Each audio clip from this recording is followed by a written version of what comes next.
السلام علیکم ورحمۃ اللہ وبرکاتہ نحمده ونصلی علی رسولہ الکریم اما بعد۔ آج کا سبق سن لیجئے۔ آج کے سبق کی سرخی ہے زنا سے بچیے، پارٹ نمبر 11۔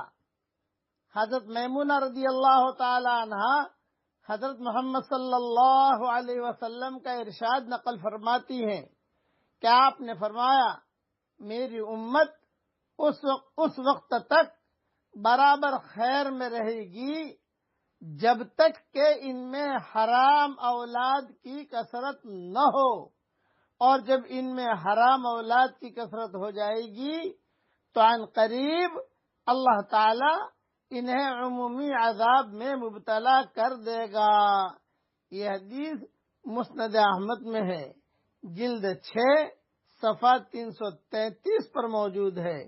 ترغیب ترہیب مکمل میں بھی یہ حدیث ہے، حدیث نمبر 3663۔ اور ایک بات ذہن میں رکھنا جو بہت اہم اور پوائنٹ کی کہتا ہوں، انسانوں کی سوچ اور ان کے خیالات اور ان کے وساوس اللہ کے یہاں ریکارڈ ہو رہے ہیں۔ آدمی اپنی بیوی سے صحبت کرتا ہے، اور اگر سوچتا ہے کسی اور لڑکی کے سلسلے میں، یا بیوی جو ہے یہ سوچتی ہے کسی اور مرد کے سلسلے میں، تو یہ اللہ کے یہاں ریکارڈ ہو رہا ہے۔ خیالات بھی وہاں ریکارڈ ہوتے ہیں، وساوس بھی وہاں ریکارڈ ہوتے ہیں، اور سوچیں بھی وہاں ریکارڈ ہوتی ہیں۔ عقل مند کے لیے اشارہ کافی ہے۔ اب میں ایک دعا پڑھاتا ہوں، وہ پڑھ لیجئے۔ یہ حضور اکرم صلی اللہ علیہ وسلم کی بتائی ہوئی دعا ہے۔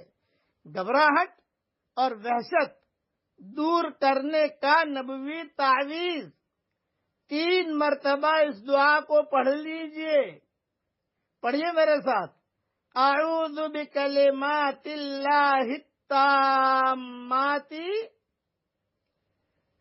من غضبہ وعقابہ وشر عبادہ ومن همزات الشیاطین وأن يحضرون۔ اعوذ بکلمات اللہ التامات من غضبہ وعقابہ